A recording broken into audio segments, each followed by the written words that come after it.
David. Thank you, Mr. Speaker.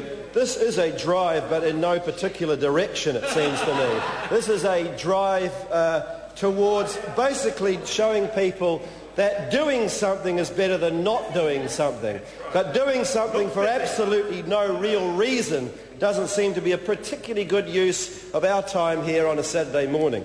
I guess there's one thing that does actually bring us together as parliamentarians on a Saturday morning, and that's the feeling that we could have done this better, and that the Leader of the House could have actually organised this a bit better, so that instead of being here in Parliament on a Saturday morning, we might have actually been spending our time with our constituents. Because as we all know in our electorates, there's many things that we could be doing this morning, many things that we could be doing, and we don't have very much time before Christmas comes along.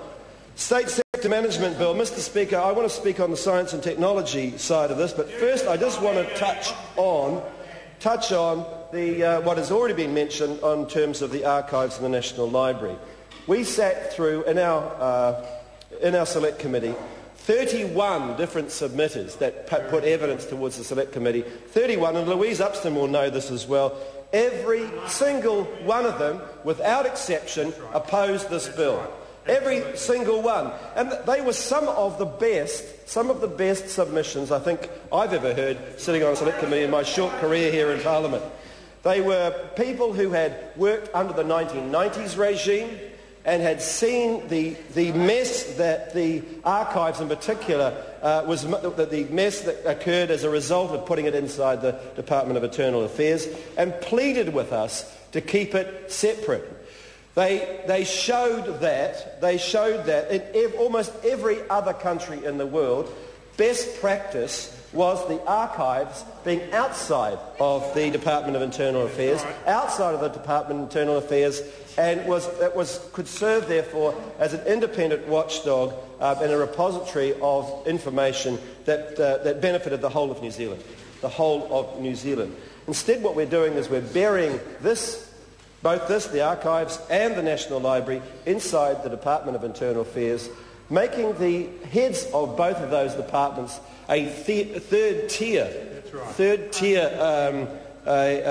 position, which means that they won't have, despite what we were told in the Select Committee, they won't have access to the Minister, and it seems like the Minister probably wouldn't necessarily be doing anything even if they did have access to the Minister anyway, so perhaps that's a pointless point to bring up. But this has been done under the auspices of making something more efficient, more effective. It saves $160,000, about $160,000 a year. Yep.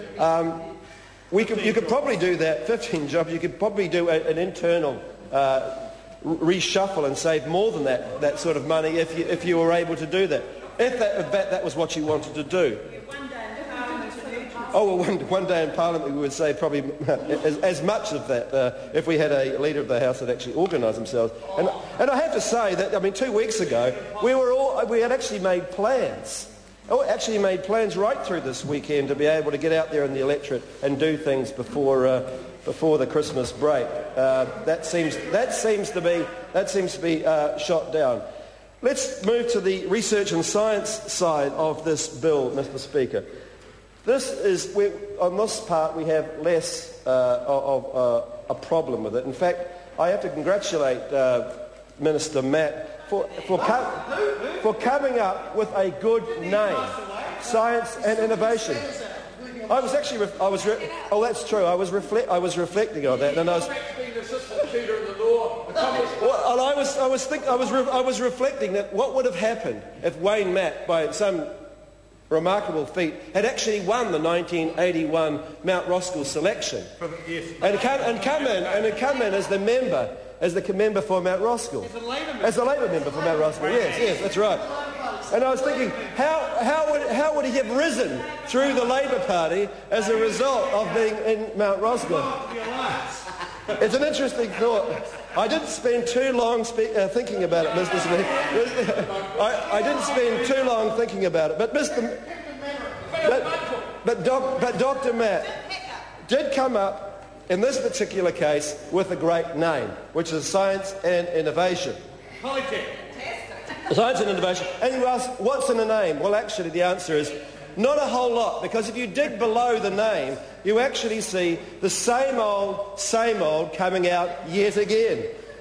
Let me give you two examples. First of all, putting these two departments together will not save any money for at least 7 years.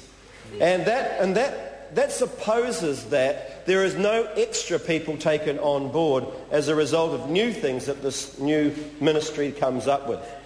7 years, that's according to the Auditor General's report.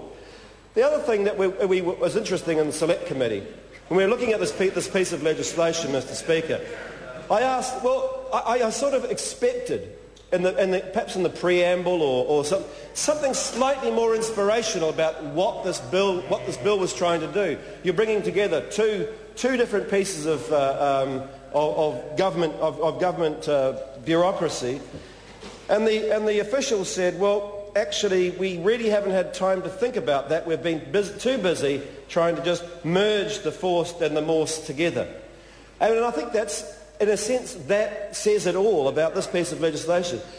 It starts off to be something that really tries to take us forward, but it actually doesn't. It falls at the first gate, at the first hurdle, because it really doesn't move us forward anymore. And let me give you a second example, Mr. Speaker. The second example is the appointment of the head of this new ministry. Now, I want to, on the very beginning, I have no issues and no problems with the person who was chosen for this particular job. That wasn't Christine Rankin. On this case, it wasn't Christine Rankin. But let me tell you this: if you were going to start a brand new ministry that really looked to be inspirational, to be aspirational about what we want to try and do, that the minister has been speaking about in every speech that he's come out with, then what would you do? Well, I tell you what I would do, Mr. Speaker.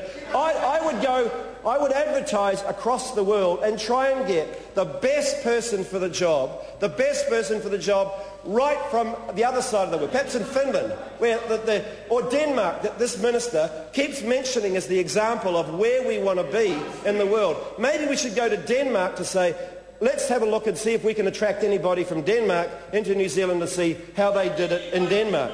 Maybe in Sweden, maybe in Singapore. What happened in this case? And again, this is no reflection on the person that we eventually appointed. What happened in this case? We opened that recruitment process for 2.5 weeks.